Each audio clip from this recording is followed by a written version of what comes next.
मान लीजिए कि एक व्यक्ति है जो इंजीनियर है, ठीक है। ये एग्जाम्पल 1990 के आसपास का, उस समय इंजीनियर शब्द में बहुत ताकत थी। आज उस शब्द में वो ताकत नहीं बची है, लेकिन उस जमाने में इंजीनियर का मतलब कुछ और ही होता था कि ये क्या करते हैं इंजीनियर, अच्छा अच्छा प्रणाम इंजीनियर है। इंजीनियर का ये मतलब होता था उस जमाने में। हाँ, मतलब विवाह के बाजार में नंबर 1 पर जो रहता था वो इंजीनियर होता था। डॉक्टर नंबर 2 पे आता था उस जमाने में। आईएएस तो खैर नंबर से ऊपर है, उसकी बात तो हमेशा से लग रही है, लेकिन बाकी सबकी बात करें तो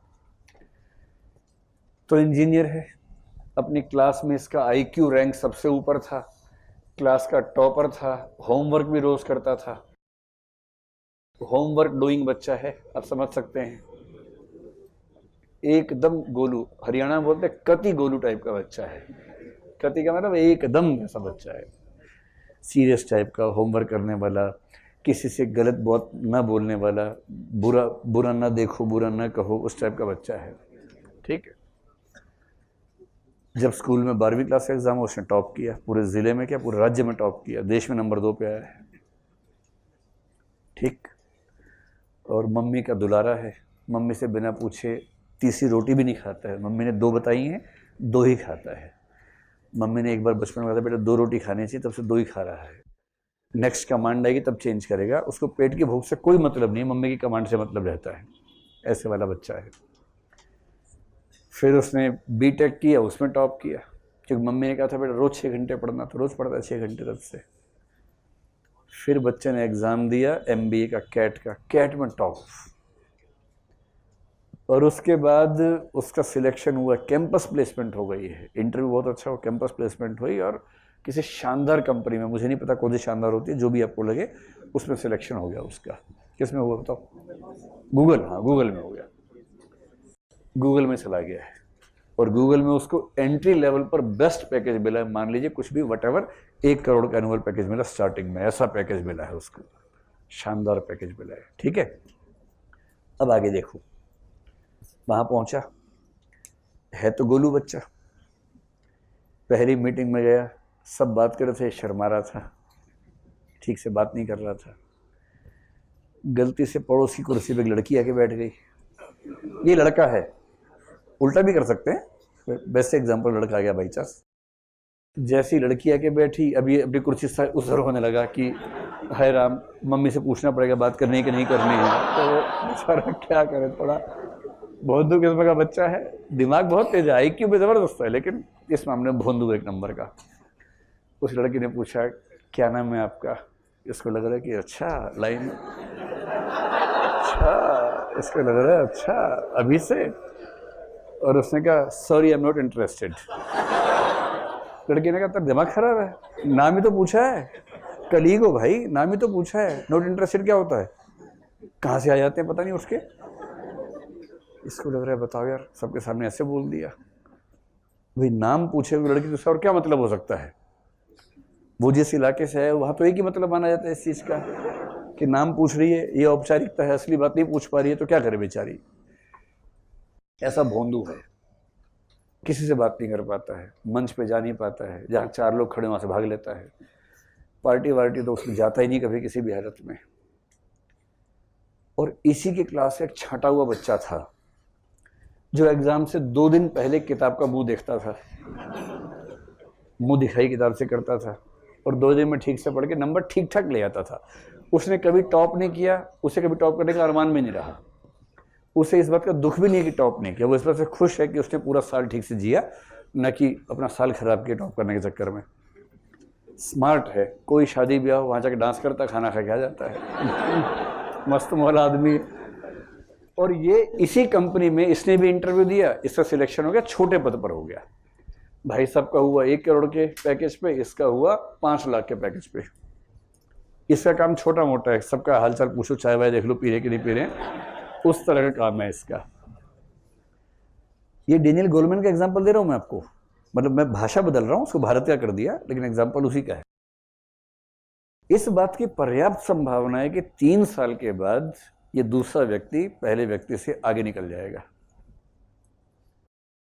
और वो निकलेगा इसलिए नहीं कि आईक्यू ज्यादा है, इसलिए कि ईआई ज्यादा है। और जैसे जैसे वो आगे बढ़ेगा इस आईक्यू वाले को तनाव हो जाएगा। आईक्यू वाला जो है ना, ऐसे लोगों को नर्ड कहते हैं आजकल, नर्ड, पढ़ाकू टाइप का, मतलब रात दिन पढ़ने वाला जो बच्चा होता है नर्ड है। इसको तनाव हो रहा है कि मैं क्यों आगे नहीं बढ़ पा रहा हूँ। ये इतना खराब बच्चा था क्लास में, झूठ भी बोलता था ये, तो इसको नौकरी मिल कैसे गई और ये आगे बढ़ता जा रहा है, और मैं जो सतयुग का बच्चा हूँ मैं आगे नहीं बढ़ पा रहा हूँ। अब इसको तनाव हो रहा है। इसके पास तनाव का समाधान एक ही है, इसने सीधे गूगल पे गया, अमेजोन पे गया, बुक ढूंढी, हाउ टू बी स्मार्ट। सबसे गोलू स्पीशीज वो है जो हाउ टू बी स्मार्ट के लिए किताब पढ़ती है। हाउ टू गेन कॉन्फिडेंस, इसकी एक किताब और पढ़ लेते हैं। Don't say yes if you want to say no, इसकी भी किताब पढ़ते हैं। फिर तो इसने हाउ टू बी स्मार्ट किताब खरीद ली, गूगल से मंगवा ली, अमेजोन से, उस पूरी किताब को पढ़ा, उसके नोट्स बना लिए। ये समझ गया कि स्मार्ट कैसे बनते हैं। अब इसको पूरा पता स्मार्ट कैसे बनते हैं। तो अब ये बताइए कि किताब पढ़ने के बाद नोट्स बना लिए, रिवाइज कर लिए, अब नेक्स्ट डे ये गया ऑफिस में, तो आज ये स्मार्ट हो जाएगा? नहीं होगा, क्योंकि इसने उसकी भी कौन सी लर्निंग की है? कॉग्निटिव लर्निंग की है। और कॉग्निटिव लर्निंग से स्मार्टनेस नहीं आती है, इमोशनल इंटेलिजेंस नहीं आती है। कॉग्निटिव लर्निंग से मैथ्स आ जाएगा, साइंस आ जाएगा, इतिहास आ जाएगा, भूगोल आ जाएगा, एथिक्स आ जाएगा, एथिक्स मतलब नोट्स आ जाएंगे, आंसर्स आ जाएंगे। लेकिन अगर आप सोचते हैं कि ज्ञान जीवन में उतर जाएगा, वो कॉग्निटिव लर्निंग से नहीं आता है। उसके लिए चाहिए इमोटिव एंड सोशल लर्निंग, जो गोलमैन का सिद्धांत है। और ये कैसे होता है? ये होता है बार बार, सैकड़ों हजारों बार अभ्यास करने से। इतना अभ्यास करना कि न्यूरॉन्स के पाथ वैसे बन जाए। किसी पार्टी को देखते जो डर पैदा होता है, उसके बजाय आकर्षण आने लगे पार्टी को देखते ही। और ये तब होगा जब सैकड़ों बार उस चुनौती को झेल कर वो काम करेंगे जिस काम को करने में रूह कांपती है। इसलिए गोलमैन ने कहा कि इमोशनल इंटेलिजेंस सीखना असंभव नहीं है, संभव है, लेकिन इसको सीखना गणित सीखने जैसा नहीं है। इसको सीखने के लिए लगभग उतनी ही मेहनत करनी पड़ेगी जितना सद्गुणी बनने के लिए करनी पड़ती है सुकरात के लिए। उतनी मेहनत करेंगे तो वो स्मार्टनेस आती है जिसको हम इमोशनल इंटेलिजेंस कहते हैं। ऐसे अधिकांश व्यक्ति को सच में ये नहीं पता होता कि हमारा मूल व्यक्तित्व क्या है, क्योंकि वो इतना ढक जाता है। बच्चा पैदा हुआ, माँ ने कहा मैं इसको ये बनाऊंगी, बाप ने कहा ये बनाऊंगी, दादा कह रहा मैं तो ये बनाऊंगा, चाचा कह रहा मैं ये बनाऊंगा, मैं इसको रिक्शा वाला बनाऊंगा, मैं इसको पान वाला बनाऊंगा, मैं इसको ये बनाऊंगी, मैं उसको वो बनाऊंगा, सब चल रहा है। इतनी पट्टी पढ़ाते हैं बचपन में ही कि वो बच्चा भूल जाता है कि दरअसल वो क्या चाहता है। जैसे आप में से लगभग सब लोग आईएएस बनना चाहते हैं, लेकिन आप में से कम 1/4 होंगे जिनको मूलतः आईएएस बनने की इच्छा नहीं है। उनको समाज ने इतनी पट्टी पढ़ा दी है कि उनको ये भी समझ में नहीं आता कि आईएएस बनने की इच्छा उनकी अपनी इच्छा है या समाज द्वारा उनके ऊपर थोपी गई इच्छा है, ये भी समझ नहीं आता है। और ये आपके साथ ही नहीं हो रहा है, हर जगह होता है, अलग अलग तरीके से होता है। तो हम मूल व्यक्तित्व की पहचान के 2 फार्मूले समझ लेते हैं। पहला फार्मूला ये है कि किसी किसी अपवाद को छोड़ दे तो आमतौर पर यह प्रक्रिया निषेध के माध्यम से संपन्न होती है। निषेध की प्रक्रिया, इसका अर्थ क्या हुआ? मतलब मैं कुछ अपवाद छोड़ के कह रहा हूं। कोई बच्चा बचपन से कविता लिख रहा है, पेरेंट्स कह रहे बेटा पढ़ लो, कह रहे नहीं पापा मुझे कविता ही लिखनी है, मुझे हिमालय की गोद में जाके छोड़ दो, मैं कविता ही लिखूंगा छायावादी। पेरेंट्स को भी लग गया खिसका हुआ, जाके वहां छोड़ दिया, कविताएं लिखता है, बाबे महाकवि बन गया, उसको नोबेल पुरस्कार मिला। पेरेंट्स कह रहे हमने बचपन में छोड़ दिया था, तब से अच्छा कवि बन गया है। ऐसी कम घटनाएं हैं ना। ज्यादा क्या है कि बच्चा भी कंफ्यूज है। एक दिन बोलता है बड़ा होकर कुल्फी बेचूंगा, क्योंकि ये कितनी भी खा सकता है, मुझे तो एक ही मिलती है हफ्ते में। तो फिर कुछ दिन में सोचता कुल्फी वाला ठीक नहीं है। फिर वो लड़का है तो बोलता है मैकेनिक बनूंगा, मैं बिजली की तार ठीक करूंगा, उसको पेचकस से खेलना अच्छा लगता है, तो ऐसी बात करता है। चेंज होता रहता है। इसका एक तरीका ये होता है कि आपके अंदर जो जो संभावनाएं आप ट्राई करते जाइए। आपने ए ट्राई किया, मैं ए बनूंगा, कुछ दिन में समझ में आया कि ये तो बकवास है। ऐसा होता है जीवन में कभी कि एक विकल्प ट्राई किया, कुछ मैं विकल्प करियर के सेंस में कह रहा हूं मैं सिर्फ करियर और भविष्य की सेंस में कह रहा हूँ, बाकी हर सेंस आपकी अपनी सेंस है, चाहे वो सेंस हो चाहे नॉन सेंस हो, कुछ भी हो। मैं केवल करियर के सेंस में कह रहा हूँ, ठीक है। आपने एक करियर ऑप्शन ट्राई किया, अब मैं करियर बोलूँगा बीच बीच में, करियर ऑप्शन ट्राई किया, कुछ ही दिनों में लगा अरे यार ये तो बकवास है, तो वो बात नहीं है जो मुझ में है, वो बात नहीं है। फिर बी ट्राई किया, ये भी चौपट निकला। सी ट्राई किया, वो भी चौपट निकला। डी ट्राई किया, ये भी चौपट निकला। ई में लगा हाँ ठीक है, फिर भी ठीक है। और किसी को जो मौका मिला एफ ट्राई कर, अरे ये है ना बात, अब जाके मन मस्त हुआ है। एक तो ये तरीका है। आमतौर पर विभिन्न विकल्पों को खारिज करते करते आप उस विकल्प तक पहुंच जाते हैं जो विकल्प दरअसल आपके मूल व्यक्तित्व से जुड़ा हुआ था। एक तो ये है। पर क्या खारिज हर व्यक्ति कर पाता है, या दुनिया के या कम से कम भारत के कम से कम 90% व्यक्ति अपना जीवन उन विकल्पों के साथ जी रहे हैं जो दरअसल उनके मूल व्यक्तित्व के विकल्प नहीं है, किंतु वो ऐसा फंसे हैं कि निकल नहीं सकते वहां से। आप सहमत हैं? अपने पेरेंट्स को याद करके बताइए, याद मतलब सोच के उनके बारे में बताइए कि वो, जैसे आपके फादर अगर नौकरी करते हैं तो जो नौकरी कर रहे हैं आपके हिसाब से वो ये वाली नौकरी कर रहे हैं कि ये वाली नौकरी कर रहे हैं। जब कोई व्यक्ति 40-50 की उम्र में हो ना, उससे प्यार मोहब्बत से पूछिए कि आप जो काम करते हैं आप उससे खुश हैं या नहीं है। अगर ईमानदारी से बताए तो, ईमानदारी से ना बताए उसको दूध के अंदर कुछ पिला दीजिए, कुछ रसायन डाल के पिला दीजिए, हैं? सुबह जो होगा सो होगा, लेकिन अभी तो ज्ञान प्राप्त कर लेंगे ना। और उसके बाद जब वो थोड़ा उस मूड में आ जाए, आज तेरा यार हवाई जहाज चलाएगा, इस मूड में जब वो आ जाए, तब उससे पूछिए कि पापा या मौसा या चाचा या ताऊ, आप जो काम करते हैं, जो नौकरी करते हैं, जो व्यवसाय करते हैं, आप उसमें खुश हैं? उसके बाद जो पाठ शुरू होगा, अखंड पाठ शुरू होगा, उसके बाद बीच में आंसू भी आएंगे, आवाज़ भर्राई निकलेगी, और फिर उसमें आएगा अरे यार क्या करें, परिवार पालना है, बच्चे पालने हैं, क्या करें, मन तो इतना नहीं करता कि उठ के नौकरी पे जाऊं, पर क्या करें, बच्चे कौन पालेगा। फिर आप समझ जाएंगे बहुत मजबूर आदमी है तो। उसके मन में बड़ी इच्छा होती होगी विद्रोह करने की, छोड़ दूं ये नौकरी, मैं कुछ और करूंगा, मैं ये करूंगा, मैं वो करूंगा, लेकिन जो रिस्क इन्वॉल्व है उसमें, उस रिस्क की, मतलब खुद तो आदमी खतरा उठा लेगा, लेकिन उस रिस्क के रेंज में परिवार भी तो आ जाएगा, बच्चे भी तो आएंगे। इस वजह से वो रिस्क ले नहीं पाता। और मेरे ख्याल से भारतीय समाज के 70-80-90% लोग इन्हीं में से किसी विकल्प में उलझे रहते हैं, उलझे जिंदगी खत्म कर देते हैं। और ऐसी व्यक्तियों के लिए कौन सा शेर है? सुबह होती है शाम होती है, जिंदगी गाओ गाओ जिंदगी यूं ही तमाम होती है। बस जी रहे हैं, उठे, तैयार हुए, वही 9:30 बजे लुंज पुंज होके ऑफिस चले गए, जैसे कोई पीछे धक्का दे रहा हो जाने के लिए। फिर वहाँ जाके अधमरे पड़े हुए हैं शाम तक। पब्लिक आई कि ये काम कर दीजिए, 1 महीने बाद आना, अभी नहीं होगा, लंच टाइम हो गया है, अभी तो 12 बजे, हाँ 12 से 4 लंच टाइम होता है हमारा। तो वो सरकारी नौकरी वाला आदमी मनहूस नहीं है बेसिकली, वो बेचारा एक ही तरह का काम करते करते जो उसके मन का काम है नहीं, मनहूसीकरण का शिकार हो गया है। कुछ लोग विद्रोह करते हैं, कबीर जैसे। ये काम किया, पेरेंट्स ने बहुत बताया कि बेटा सरकारी नौकरी है, बेटा तुम किरानी हो, किरानी मजाक समझते हो, पूरे शहर में 4 किरानी है। किरानी बिहार में क्लर्क को बोलते हैं, कि पूरे शहर में 4 ही क्लर्क हैं, उनमें से एक तुम हो।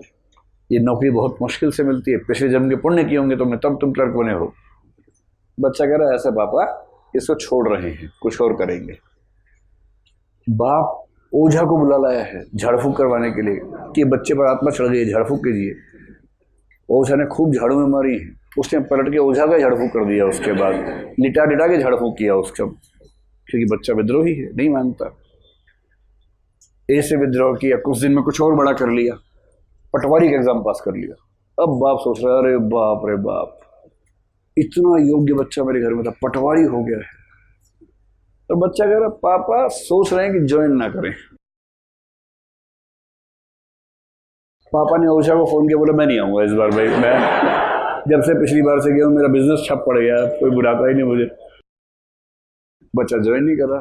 फिर उसने एग्जाम दिया, पुलिस इंस्पेक्टर हो गया। ओहो हो।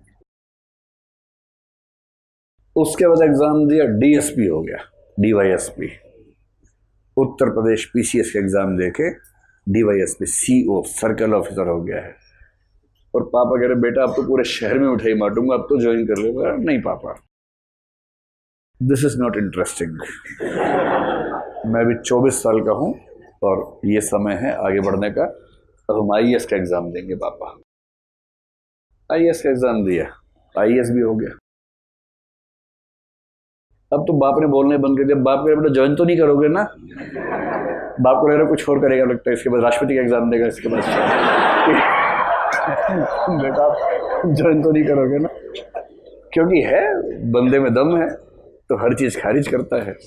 कुछ दिन गया, 4 महीने काम किया, मजा नहीं आया, छोड़ो इसको, कुछ और करेंगे, कुछ और करेंगे। और आईएएस में ज्वाइन कर लिया। 4 महीने बाद घर पे आया, पापा ने कहा बेटा बड़ा सारा सामान लेके आए हो। बोला छोड़ आए हैं पापा। अब क्या करोगे? पापा खेती करेंगे, ऑर्गेनिक फार्मिंग। अब आप समझ रहे बाप जीवित रहेगा, सदमे से मर जाएगा उस दिन। पता लगा बाप को अचानक, बाप दिल पकड़ के अचानक झटका खाया, नीचे गिरा। और उसके बाद फिर उसी खेत में गड़ा जहां खेती होनी है, ऑर्गेनिक फार्मिंग। इस तरह का जो आदमी है ना, कमाल तो वही करेगा, सीधी सी बात है। बाकी लोग तो सुबह होती है, शाम होती है, जिंदगी यूं ही तमाम होती है, बाकी तो वही है। तो हम एक बात समझ सकते हैं, इस प्रोसेस में कोई व्यक्ति अपने मूल व्यक्तित्व तक पहुंचेगा या नहीं गारंटी नहीं है। हो सकता है कि व्यक्ति ए से बी, बी से सी तक जाए और सी पे चल रहा था कि एक दिन राम नाम सत हो गया। मूल व्यक्तित्व को तलाश ही नहीं पाया, उससे पहले ही मूल में चला गया। लेकिन संभव है कि इस प्रोसेस में कोई आत्मविश्वास से भरा व्यक्ति प्रयोग करता रहेगा तो शायद उसको मूल व्यक्तित्व मिल जाएगा। और जिसको मिल जाएगा वो उसके बाद चेंज नहीं करेगा। और इसलिए अगर आप किसी की पहचान करनी हो कि वो अपने मूल व्यक्तित्व से युक्त कब हुआ, तो जीवन की शुरुआत में दिखेगा या जीवन के अंत में दिखेगा? अंत में दिखने की संभावना ज्यादा है। यानी जो व्यक्ति बार बार चेंज करे वो अंत में कहाँ रुका, आप समझ सकते हैं कि वो संभवतः उसके मूल व्यक्तित्व के सबसे नजदीक रहा होगा। एक तो ये है। एक दूसरी कसौटी है। इन 2 कसौटियों से आप अपने आप व्याख्या कर सकते हैं। पहली कसौटी, परिवर्तन करते करते कोई व्यक्ति कहाँ रुका। दूसरी कसौटी है कि मूल व्यक्तित्व का मतलब क्या होता है। देखिए, आप ये बताएं कि पाठ्यक्रम की पुस्तक पढ़ते समय आपको बहुत मजा आता है या लगता है कि क्यों ऐसा जीवन हमें ईश्वर ने दिया है? ये भाव मन में आता होगा ना पाठ्यक्रम पढ़ते समय। और कुछ ऐसे काम होंगे जिनको करते समय वक्त का पता ही नहीं चलता होगा, है ना? जैसे सोना, सोना कितना सोना है। जो बात नींद में है, आलसी पड़े कुएं में वही चैन है, दुनिया में हाथ पैर नहीं। अच्छा, एकदम होली वाले मूड में आप लोग आ गए, पूरा भजन गा गा के बता रहे हैं। तो कुछ चीजें ऐसी है कि उसमें इतना मजा आता है।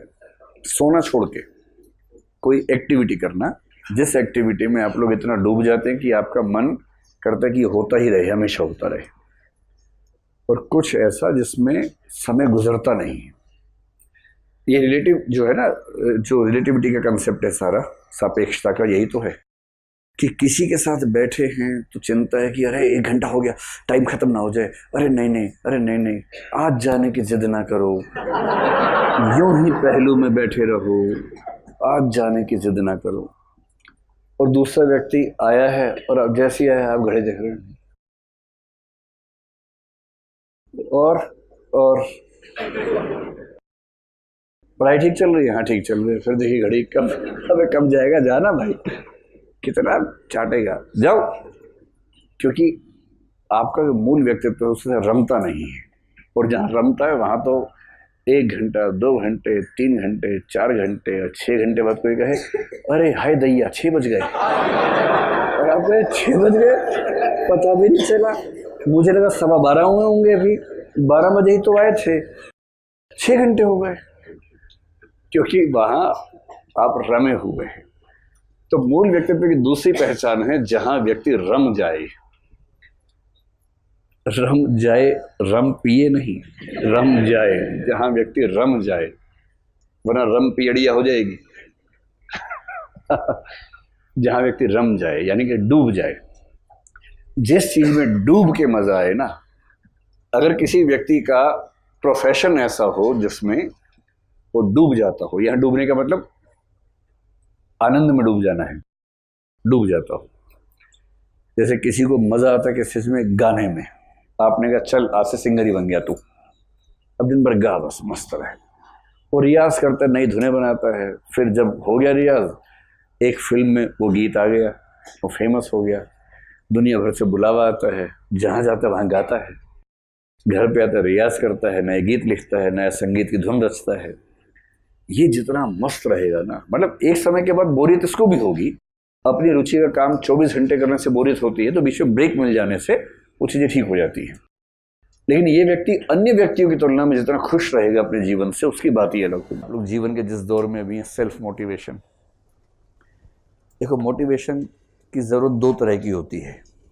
एक तो होती है सामान्य रूप से, जीवन भर मोटिवेशन चाहिए ना भाई, आपको जीवन भर लगता रहेगा कि बस ये हो जाए तो मेरी चिंताएं दूर हों, बस एक गाय आ जाए घर में तो चिंताएं दूर हों। ऐसा किसी किसी को लगता है ना, किसी किसी को ऐसा लगता है कि बस एक बार ये हो जाए, बस एक बार आईएएस बन जाओ ना, फिर चिंता खत्म हो जाएगी। तो आईएएस होता ही, आईएएस को क्या चिंता होती है, आईएएस आईएएस होता है, उसे क्या चिंता होती है। पर सही बात यह है कि पहली बात तो जीवन के हर दौर में निराशा के क्षण आपके सामने आते ही रहेंगे, कितना भी जोर लगा लीजिए, जीवन में अंधेरा कई बार आएगा और गहरा अंधेरा आएगा। उन क्षणों में खुद को सहेज के रखना, संभाल के रखना, एनर्जी बनाए रखना, ये मजाक नहीं होता है। उस समय क्या चाहिए आपको, सेल्फ मोटिवेशन चाहिए। एक तो मोटिवेशन जो है दूसरे कर रहे हैं, आपके आसपास के लोगों की भी जिम्मेदारी बनती है। जैसे अगर आप डीमोटिवेटेड हैं और आपके पेरेंट्स को पता लग जाए तो वो फिर क्या करते हैं, फ़ोन पे ही मोटिवेशन का मंत्र फूकना शुरू कर देते हैं। अरे बेटा तुम्हारा कैसे नहीं होगा, अरे बेटा तुम 6ठी क्लास में गली में टॉप किए थे, तुम तो क्या बात करते हो। तुम तो बेटा बहुत ही अच्छे हो, तुम्हारे मैथ्स में 100 में 100 नंबर आए थे एक बार। तो ऐसी बातें बोल बोल के वो चाहते हैं कि आप मोटिवेशन महसूस करें। ये तो हुआ मोटिवेशन दूसरों द्वारा, पर दूसरों के चक्कर में कब तक रहेंगे भाई। दूसरे तो जब जब मिलेंगे ठीक है मोटिवेट कर देंगे, और इस दुनिया में बेसिकली केवल 2-3 लोग, आपके माता पिता और शायद भाई बहन, उनके अलावा कोई आपको मोटिवेट बहुत प्यार से करेगा नहीं, क्योंकि बाकी सब आपको मोटिवेट करते हुए मन ही मन कामना करते हैं कि ज़्यादा सफल नहीं हो तो ठीक रहेगा। फूफा और मौसा कितना मोटिवेट करेंगे भाई, अगर आप ज़्यादा सफल हो गए तो वो खुश होंगे, तनाव में आ जाएंगे, तनाव में आएंगे। केवल 2 व्यक्तियों के बारे में कल्पना है कि उनको तनाव नहीं होगा आपकी सफलता से, वो आपके पेरेंट्स हैं। टीचर भी हो सकता है, सही बात है, हाँ हाँ हो सकता है। तो मतलब वही 2-4 लोग आपके जीवन में ऐसे होंगे जो आपकी खुशी में केवल खुश होंगे, जो आपकी सफलता में केवल खुश होंगे, बाकी तो बहुत सारे लोगों को तनाव ही होगा। अब सारा मोटिवेशन वहां से लेंगे तो कैसे काम चलेगा, एक उम्र के बाद खुद भी तो कुछ करना पड़ता है। तो सेल्फ मोटिवेशन एक तो निराशा के क्षणों में, और दूसरा निरंतर जीवन भर, क्योंकि जीवन में केवल चुनौतियों की का चेहरा बदलता है, चुनौतियां कभी कम नहीं होती हैं। आईएएस बनेंगे उसके बाद चुनौतियां अलग किस्म की होंगी।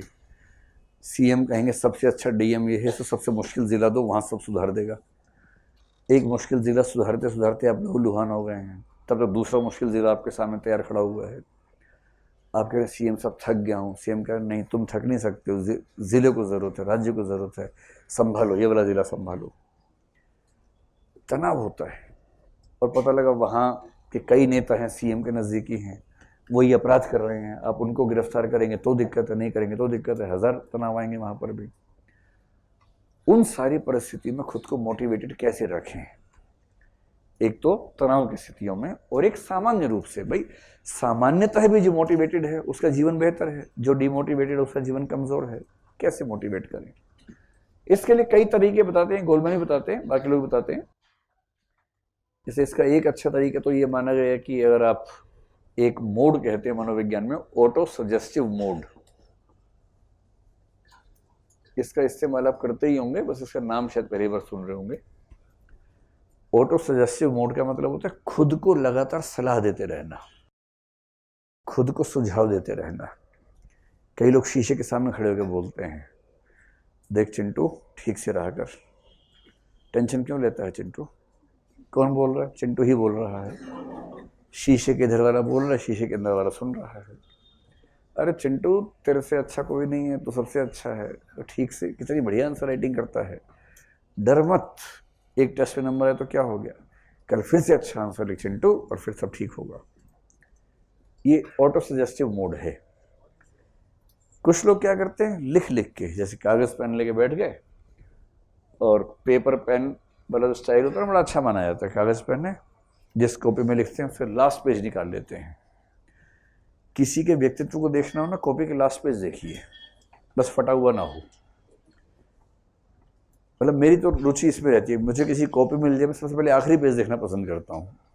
असली ज्ञान तो वहीं लिखा होता है आखिरी पेज पे, है ना, उस बच्चे की, एक उस व्यक्ति के मन में क्या क्या आता है ना, असली बात तो वहाँ लिखी होती है। तो कई तरह की बातें, निराशा की बातें, आशा की बातें, कुछ कॉन्फिडेंस वाली, कुछ अच्छी कोटेशंस, वो सब वहाँ मिल जाती हैं आपको, तो आप समझ सकते हैं कि इसके मन में क्या क्या उधेड़-बुन आमतौर पर चलती है। तो लिखना, फिर अच्छे लोगों के बीच में रहना, अपने आप से बातें करना। आप लोग कितना करते हैं मुझे नहीं पता, लेकिन अगर आप दिन में आधा घंटा खुद को देते हो कम से कम, कि आधा घंटा कोई नहीं चाहिए, अकेले टहल रहे हैं और खुद से बात कर रहे हैं। मैंने कई लोगों को देखा जो खुद से आधा घंटा बात करके इतना मोटिवेटेड हो जाते हैं कि उनको किसी और की सलाह की बहुत ज़रूरत उसके बाद नहीं बचती है। ये सब उपाय जो व्यक्ति बेहतर कर लेगा उसको हम बोलेंगे कि उसका कैसे होता है एटीट्यूड चेंज।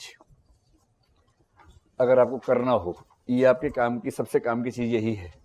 कल्पना कीजिए कोई आपका दोस्त है, ऐसे सिंपल इमेजिनेशन करते हैं, आपका दोस्त है और आपको लगता है कि उसका कोई एटीट्यूड खराब है। जैसे हम किस मामले में मान लें, कोई धर्म को लेके मान लेते हैं, वो किसी धर्म विशेष से नफरत करता है या किसी जाति विशेष से नफरत करता है, संयोग से उच्च कही जाने वाली जाति में पैदा हो गया तो कैसे, तो उसको लगता है कि निम्न कही जाने वाली जातियों के व्यक्ति खराब होते हैं, ऐसा कुछ मान लीजिए। आपको उसका दिमाग ठीक करना है, उसके एटीट्यूड्स को ठीक करना है। इन तीनों में से कौन सा एक एग्जाम्पल लेके चलना आसान रहेगा आप मुझे बताएं, उसी पर हम खेलते हुए आगे बढ़ेंगे। धर्म, जाति या राज्य? राज्य। राज्य में एग्जाम्पल ले लेते हैं, नागालैंड का लेते हैं, ठीक है, नागालैंड का लेते हैं। अच्छा है, इसी बहाने एक बात और भी समझ में आएगी नागालैंड के एग्जाम्पल से, क्योंकि हम लोग तो नस्लवादी है नहीं, भारत में तो नस्लवाद होता ही नहीं है, अमेरिका में पाया जाता है ना, ठीक है। चलो, तो मान लीजिए कि आपका कोई दोस्त है जो नस्लवादी मानसिकता का आदमी है, रेसिस्ट है, और रेसिस्ट होने के लिए ऐसा नहीं कि माथे पे कोई स्टिकर लगा होता है कि ये रेसिस्ट आदमी है। रेसिस्ट आदमी हम जैसे ही होते हैं। और 2-3 साल पहले एक रिपोर्ट मुझे पढ़ने का सौभाग्य मिला, जो रिपोर्ट शायद हार्वर्ड यूनिवर्सिटी ने निकाली थी या किसी ने, हालांकि उसमें रेसिज्म की परिभाषा कुछ अलग किस्म की थी, पर उस रिपोर्ट के हिसाब से दुनिया के करीब 130-40 जिन पे स्टडी हुई देशों में, उनमें भारत का नाम नंबर 1 पर था रेसिस्ट एलिमेंट में। हालांकि उसमें रेसिज्म की परिभाषा में उन्होंने जाति, धर्म, उन सब चीज़ों को लिया हुआ था, तो वो थोड़ी सी अलग तरीके से थी। और ये कैसे नापते हैं, इसका बड़ा सिंपल तरीका है। एक कंसेप्ट होता है सोशियोलॉजी में, सोशल डिस्टेंस, सामाजिक दूरी,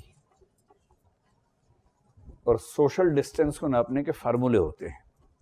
जैसे एक आदमी बोगार्ड्स नाम का हुआ सोशियोलॉजी में, उसका एक फार्मूला है कि सोशल डिस्टेंस को कैसे नापेंगे, तो बोगार्ड्स ने एक फार्मूला दिया जो फेमस फार्मूला है। आप उससे नाप सकते हैं कि किसी समाज के विभिन्न समुदायों में डिस्टेंस कितना है।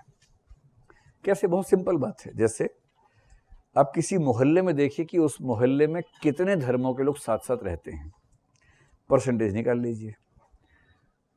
फिर विभिन्न जातियों के लोग साथ साथ कितना रहते हैं, एक तो ये है निवास, दूसरा है कि उनके बीच में विवाह के संबंध कितने होते हैं, कितनी शादियां हमारे देश में इंटर स्टेट हैं, इंटर कास्ट हैं, इंटर रिलीजियस हैं, ये देख सकते हैं। इसी प्रकार से जो लोग अलग बिल्ट के हैं, जैसे अगर यहाँ की बात मैं करूँ, मुखर्जी नगर सौभाग्य से ऐसा स्थान है जहाँ पर आपको नॉर्थ ईस्ट के बहुत सारे बच्चे मिल जाते हैं, अगर आप उनसे दोस्ती करना चाहें, परिचय करना चाहें तो लोग हैं यहाँ पर बहुत सारे। पर मेरा अनुमान है कि आप में से शायद 2-4 ही होंगे जिनका कोई बहुत अच्छा दोस्त नॉर्थ ईस्ट का होगा। हल्का फुल्का परिचय हो सकता हो, एक बिल्डिंग में रहते हैं तो नज़र मिल गई, हेलो हो गया, हाय हो गई, उतना हो गया। लेकिन अच्छी दोस्ती कि कभी वो आपके साथ खाना खाने जा रहे हैं, कभी आप उसको ले गए, फिल्म देखने चले गए, ऐसा आमतौर पर नहीं होता होगा। तो एक ही इलाके में रहते हुए अलग अलग रेसेस के व्यक्तियों में आपस में संवाद कितना है, दोस्ती कितनी है, रूममेट्स, रूम शेयरिंग कितनी है। कितने ऐसे लोगों को आप जानते हैं जिसमें एक रूममेट हरियाणा, राजस्थान, बिहार, यूपी या एमपी का है और दूसरा नागालैंड, मणिपुर या किसी मेघालय जैसे राज्य का है। मेरे ख्याल आपको एक भी नहीं मिलेगा। इसका मतलब आवास के मामले में हमारा सोशल डिस्टेंस बहुत ज़्यादा है, विवाह के मामले में बहुत ज़्यादा डिस्टेंस है, सामाजिक संबंधों के मामले में, दोस्ती के संबंध के मामले में डिस्टेंस बहुत ज़्यादा है। इतना ही नहीं, हम सड़क पर आमने सामने भी होंगे तो जनरली हम सम्मान की निगाह से एक दूसरे को देखते भी नहीं हैं, अवॉइड करते हैं। और कभी कभी कुछ गंदे शब्दों का इस्तेमाल हम लोग उनके लिए करते हैं जिससे उनको चुभन होती है, चिढ़ते हैं, उनको बुरा लगता है, जो कि नस्लवादी शब्द है, जो नहीं बोलना चाहिए पर हम लोग बोलते हैं। दक्षिण भारत के लोग तब भी बोलते हैं, अफ्रीका के हो तो और ज़्यादा बोलते हैं। और इसका मतलब ये हुआ कि नस्लवादी होने के लिए अमेरिका जाने की ज़रूरत नहीं है, हम यहाँ रह के भी उसका उत्पादन ठीक ठाक कर रहे हैं। भारत में भी यहाँ में नस्लवाद ठीक ठाक मात्रा में है। समझ पा रहे हैं इस बात को? तो नागालैंड के प्रति हो सकता है किसी की धारणाएं बहुत खराब किस्म की हों। जैसे मैंने देखा है, जो मुखर्जी नगर के लोकल लोग हैं जिनका पढ़ाई लिखाई से वैसा संबंध नहीं जैसा आप लोगों का संबंध है, वो संयोग से यहाँ पर हैं, उनका जो परसेप्शन है। मैंने एक बार एक इंसान से ऐसी बात सुनी, यहीं का एक लोकल रेजिडेंट है जो बहुत देसी तरीके से बात करता है, उसको तो समझ वही है। तो उसके घर में किराए पे एक कमरा देना था। बात होते होते ये हुई कि नॉर्थ ईस्ट के बच्चे हैं तो अब उनको कमरा देते कि नहीं, तो बोलते नहीं जी, जापानियों को हम कमरा नहीं देते। उसकी नज़र में जापान, चीन, मणिपुर एक ही बात है। उसे कोई फर्क ही नहीं पड़ता कि भारत का नक्शा कहाँ तक जाता है। उसकी नज़र में रेस से तय हो जाता है कि ये आदमी जापान, चीन का माना जाएगा, चाहे इसका पासपोर्ट भारत का हो। तो मैंने पूछा क्या दिक्कत है कमरा देने में? उसने ऐसी धारणा बताई, बोला कुत्ता खाते हैं। बोले पहली बात तो खाते हैं कि नहीं खाते हैं इससे हमें क्या मतलब है ना। मुर्गा खाना अच्छी बात है, जो कह रहा था वो मुर्गा बकरा सब खाता है वो भी। अब जानवरों में भी जाति व्यवस्था कर दोगे कि बकरा खाने वाला उच्च कुल का व्यक्ति है, कुत्ता खाने वाला निम्न कुल का व्यक्ति है, ये क्या बात हुई भाई? और दूसरी बात, पूरे नॉर्थ ईस्ट में केवल एक राज्य नागालैंड के एक इलाके के कुछ लोगों के भोजन में कुत्ता शामिल है, और उसका अवैध सामान्यीकरण इतना कि नॉर्थ ईस्ट के हर व्यक्ति के बारे में राय ये कि वो ऐसा करते हैं, वो प्रोमिस्क्यूअस हैं, यानी अवैध संबंधों की दुनिया में रहते हैं, वहाँ कोई नैतिकता नहीं होती। ये धारणा भी खूब चलती है। ये सब कैसे होता है? क्योंकि आप उनको जानते नहीं हैं, जानना चाहते भी नहीं हैं, और जब तक ना जानते हैं ना जानना चाहते हैं, डिस्टेंस इतना ज़्यादा है कि अफवाहों से काम चलता है। जितना डिस्टेंस उतनी अफवाहें, जितनी आपके पास अफवाहें उनके लिए हैं उतनी उनके पास आपके लिए हैं अफवाहें। दुनिया बढ़ती रहती है। आपने तो पढ़ लिया IAS के लिए, आपके दोस्त ने पढ़ा नहीं है, और आपके दोस्त को ऐसा लगता है कि नॉर्थ ईस्ट के सारे लोग जो होते हैं बहुत खराब होते हैं, नैतिकता नाम की चीज़ नहीं होती है, किसी भी जानवर को खा जाते हैं, कुछ भी कर देते हैं, ये धारणा है। आपको उसका एटीट्यूड चेंज करना है। करना चाहेंगे या नहीं करना चाहेंगे? करना चाहेंगे। शंकराचार्य के हिसाब से ये जो दुनिया हमारी है, ये भी एक तरह का सिमुलेशन है। अंतर सिर्फ इतना है कि हम कैरेक्टर हैं और उस वीडियो गेम का रिमोट किसी और के हाथ में है, कोई हमारे साथ खेल रहा है, और हमें लगता है कि मैं CA बन गया, वहां से बटन कैसे चलाया, अब CA बन गए, और आप उछल रहे हैं, ये कर रहे हैं, वो कर रहे हैं। अचानक उससे गलती हुई, यहां मामला खत्म। जैसे वीडियो गेम में आपसे गलती हुई, अंदर वाला खत्म हो जाता है।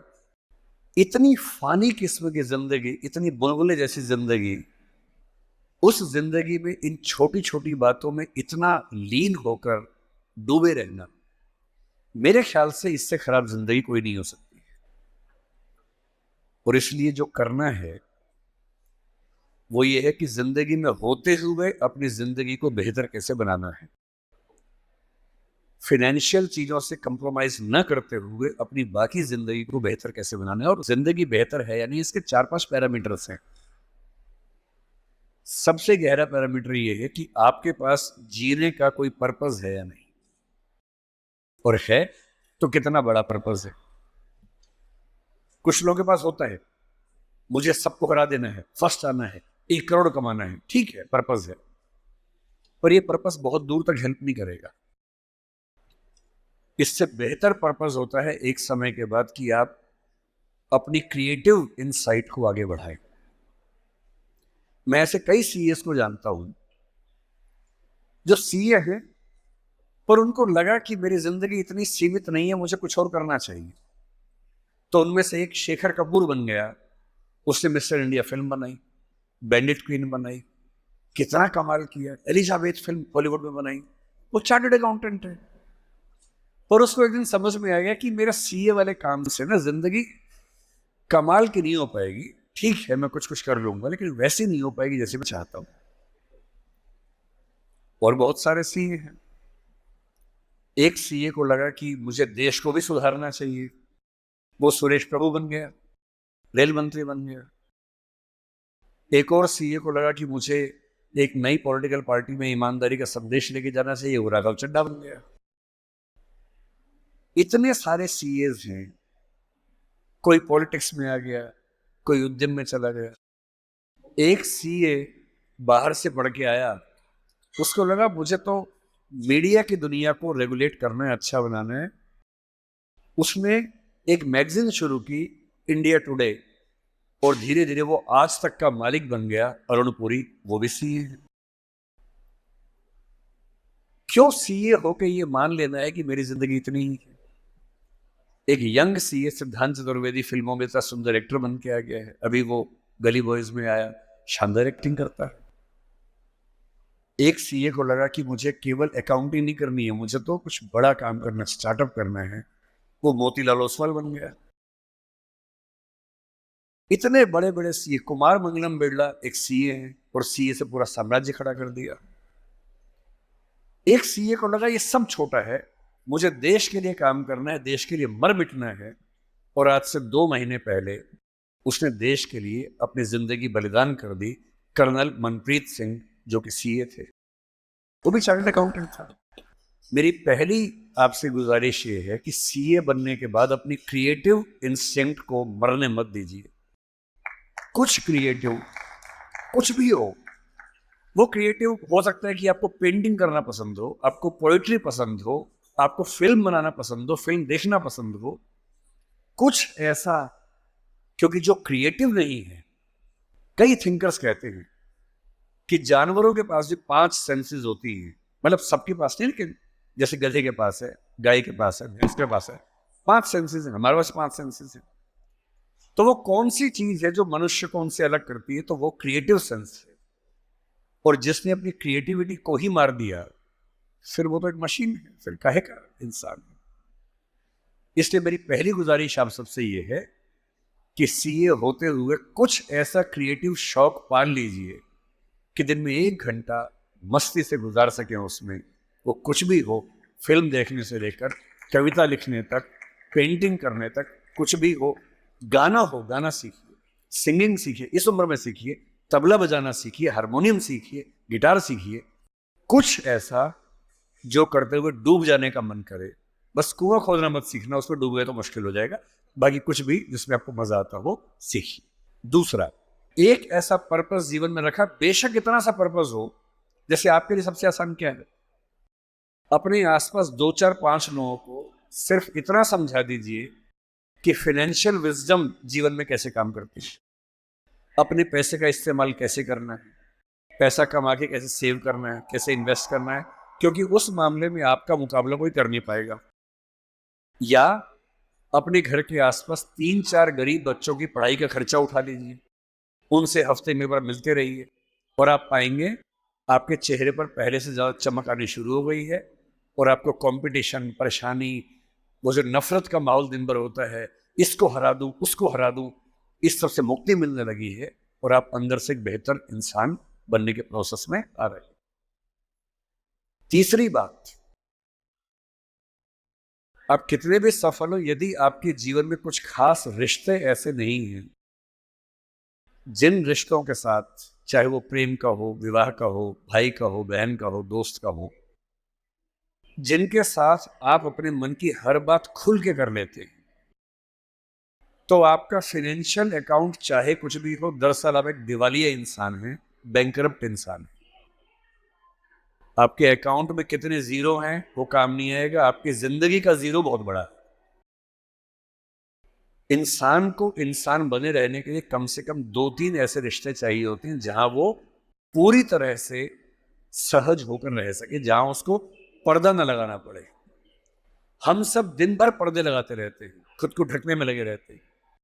जब भी किसी से बात करते हैं, खुद को छिपाते ज्यादा हैं, सामने कम लाते हैं, क्योंकि समाज का उसूल ऐसा होता है। कोई तो ऐसी जगह हो, कोई तो ऐसा इंसान हो जहां आपको पर्दे की जरूरत ना हो, आप खुल के अपने मन की बात, हर बात कह सके। इसलिए मैं अपने जो काउंटर पार्ट्स हैं, चाहे वो सिविल सर्वेंट्स हो, चाहे आप सीए हैं, मैं अक्सर कहता हूँ कि जिंदगी की बैलेंस शीट में पैसे के साथ साथ creativity, emotional satisfaction, personal space. Personal space का मतलब ये होता है कि आपका जीवन बहुत सारे लोगों का है, आपके परिवार का है, आपकी कंपनी का है, आपके क्लाइंट का है, सबका है। और अक्सर आप देखेंगे कि आपका जीवन सिर्फ आपका नहीं है, बाकी सबका है। दिन भर ऑफिस में रहे, 24 घंटे मिलते हैं, 8 सोने में गुजर गए, 1-2 घंटे तैयार व्यार होने में चले गए, 10। आपकी जॉब कम से कम 8-10 घंटे कम से कम लेती होगी, सीए की जॉब तो बड़ी मुश्किल है, 20 घंटे हो गए। घर पहुंचे, परिवार ने कहा कि हमारा टाइम, पति या पत्नी ने कहा मेरा टाइम, बच्चों ने कहा मेरा टाइम, उनको दिया, सब हो गया, अपने लिए कुछ नहीं बचा। और इसी जद्दोजहद पर एक शायर ने, कृष्ण बिहारी नूर ने, कितनी सुंदर बात लिखी, वो सुन के हिल जाएंगे आप। लगता है कि हम सबकी जिंदगी का स्कैन, एक्सरे निकाल दिया हो। उसने कहा, इतने हिस्सों में बट गया हूं मैं, कंपनी, क्लाइंट, परिवार, बच्चे, स्कूल, ये सारा ठिकाना, इतने हिस्सों में बट गया हूं मैं, मेरे हिस्से में कुछ बचा ही नहीं। जिंदगी से बड़ी सजा ही नहीं, और जुर्म है क्या पता ही नहीं।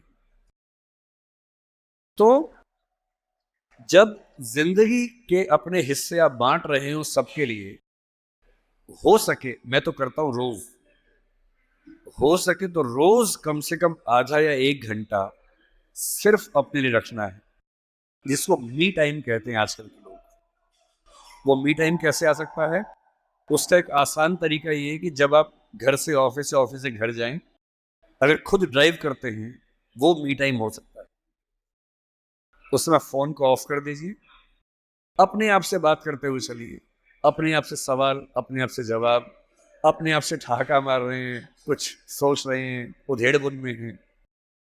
अगर वो नहीं मिलता टाइम, तो घर पे या ऑफिस में कुछ आधा घंटा निकालिए, कागज पेन लेके बैठिए, कुछ पॉइंट्स नोट कीजिए, और रोज सोचिए कि आज का दिन मेरी जिंदगी को किस तरह से कंट्रीब्यूट करता है, अगर करता है